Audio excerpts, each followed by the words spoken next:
Assalamualaikum warahmatullahi wabarakatuh. Selamat pagi, jumpa lagi dengan saya Fariza Hani. Di video pembelajaran kali ini kita akan membahas tema bersihkan lahir batinmu, kapailah cinta Tuhanmu. Dengan kompetensi dasar yang pertama, menerapkan tata cara bersuci dari najis dan hadas, dan yang kedua, mempraktikkan tata cara bersuci dari najis dan hadas.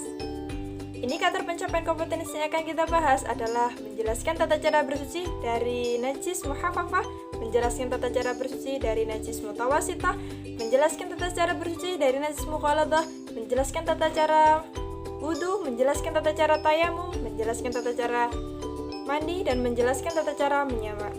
Tujuan pembelajaran kita kali ini adalah agar teman-teman dapat menerapkan pengetahuan tata cara bersuci dari najis dan hadas sesuai dengan kaidah dan kaifiah yang benar, sehingga dapat mempraktikkan tata cara bersuci dari najis dan hadas dengan baik dan benar. Kali ini saya ditemani oleh Miss Rara. Teman-teman akan dibimbing oleh Miss Rara. Selamat belajar. Hai, perkenalkan nama saya Miss Rara. Kali ini saya yang akan menemani kalian dalam pembelajaran. Tahukah kalian bagaimana cara mencucikan najis muhafafah? Contoh najis muhafafah adalah air kencing bayi laki-laki kurang dari 2 tahun dan hanya meminum air susu ibu. Cara mensucikan najis tersebut adalah dengan membersihkan air pada bagian yang terkena najis. Selanjutnya, najis mutawasitoh adalah najis sedang. Cara mensucikan najis mutawasitoh adalah dengan mengalirkan air pada bagian yang terkena najis sampai hilang wujud, warna, dan bau najis yang melekat. Selanjutnya, untuk najis mughaladah atau najis berat seperti air liur anjing, maka cara mensucikannya adalah dengan menggunakan air 7 kali, yang salah satunya diberi tanah atau debu. Sebaiknya air yang bersih tanah disiramkan pada awal atau tengah penyiraman. Sebelum melakukan suatu ibadah seperti sholat, maka seorang mukmin harus melakukan toharoh atau bersuci, yaitu dengan menghilangkan hadas-hadas kecil. Cara menghilangkan hadas kecil adalah dengan berwudu. Syarat-syarat wudu adalah yang pertama, beragama Islam, yang kedua, mumayyiz, yang ketiga, tidak berhadas besar, dan yang keempat, dengan air yang suci dan mensucikan, dan yang terakhir, tidak ada yang menghalangi sampainya air ke kulit. Setelah syarat-syarat wudhu terpenuhi, maka rukun wudhu yang pertama adalah niat. Niat dilakukan saat membasuh muka. Batas muka yang wajib dibasuh ialah dari tempat tumbuh rambut kepala sebelah atas sampai kedua tulang dagu sebelah bawah. Lintangnya dari telinga ke telinga, seluruh bagian muka yang tersebut tadi wajib dibasuh, tidak boleh tertinggal sedikit pun, bahkan wajib dilebihkan sedikit agar kita yakin terbasuh semuanya. Rukun yang ketiga adalah membasuh 2 tangan sampai ke siku, dan yang keempat menyapu sebagian kepala, walaupun hanya sebagian kecil. Sebaiknya tidak kurang dari selebar ubun-ubun, baik yang disapu itu kulit kepala ataupun rambut. Dan yang kelima, membasuh 2 telapak tangan kaki sampai kedua mata kaki. Dan yang keenam adalah menertibkan rukun-rukun di atas. Selain wudu, cara mensucikan dari hadas kecil adalah tayamum. Tayamum ialah mengusapkan tanah ke muka dan kedua tangan sampai siku dengan beberapa syarat.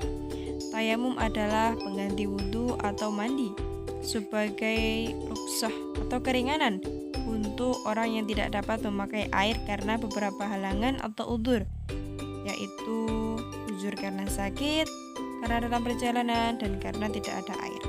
Syarat tayamum yang pertama adalah sudah masuk waktu sholat.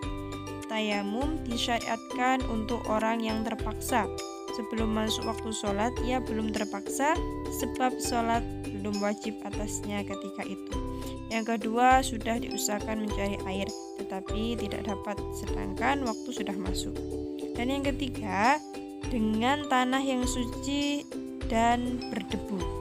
Menurut pendapat Imam Syafi'i, tidak sah tayamum selain dengan tanah. Menurut pendapat imam yang lain, boleh atau sah tayamum dengan tanah, pasir, atau batu. Dan yang terakhir adalah menghilangkan najis.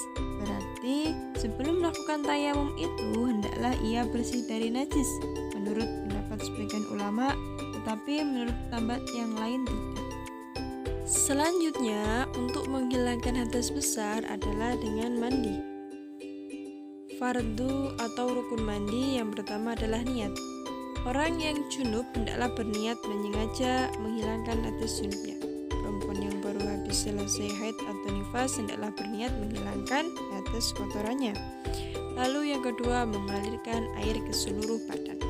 Sunah-sunah dalam mandi yang pertama adalah membaca bismillah pada permulaan mandi. Yang kedua, berwudu sebelum mandi.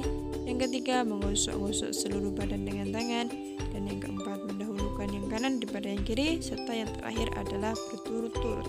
Selain wudu, tayamum, dan mandi, Islam juga mengajarkan tentang menyamak atau bersuci untuk mensucikan bangkai hewan yang sudah mati.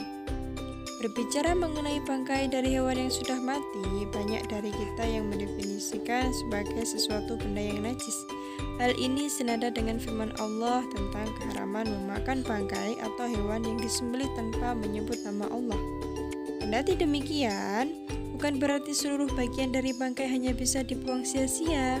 Nyatanya, Islam telah menawarkan kita dengan memberikan alternatif untuk memanfaatkan seluruh bagian dari bangkai hewan, yakni kulit, untuk disucikan dengan cara disamak. Bagaimana hadis Rasulullah SAW, "Idza dubighal ihanu faqad taharu." Rawahu Muslim wa Abu Dawud. Artinya, apabila kulit atau bangkai disamak, maka ia telah menjadi suci. Adapun tata cara menyamak kulit sebagaimana dijelaskan Syekh Abi Qasim dalam kitab Fathul Qarib adalah dengan menghilangkan hudul atau hal-hal yang melekat pada kulit yang bisa membuat busuk, yaitu berupa darah atau sejenisnya. Selanjutnya, kulit dapat digunakan seperti pembuatan tas, sepatu, dan lain-lain. Berikut ini Miss Rara akan menampilkan praktik berwudu yang baik dan benar. Silahkan teman-teman menyimak dengan seksama. Mulailah berwudu dengan membaca basmalah. Nyalakan keran secukupnya agar tidak boros dalam menggunakan air. Cuci tangan 3 kali sambil menyela-nyela jari.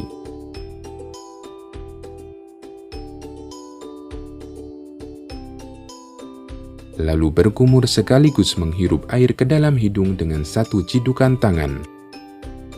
Lakukan hal ini sebanyak 3 kali. Mencuci wajah 3 kali.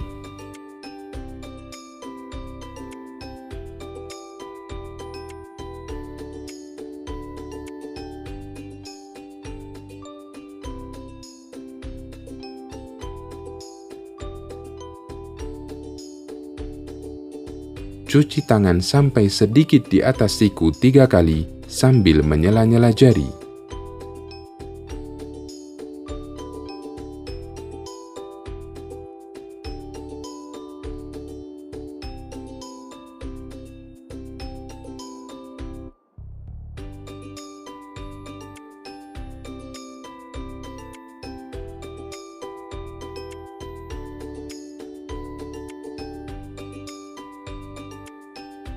Mengusap kepala sekali bisa dengan 2 cara.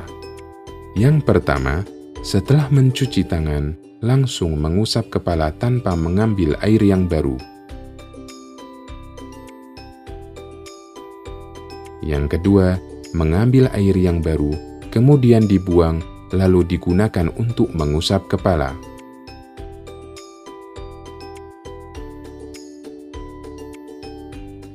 mencuci kaki sampai sedikit di atas mata kaki 3 kali sambil menyela-nyelai jari kaki dengan kelingking.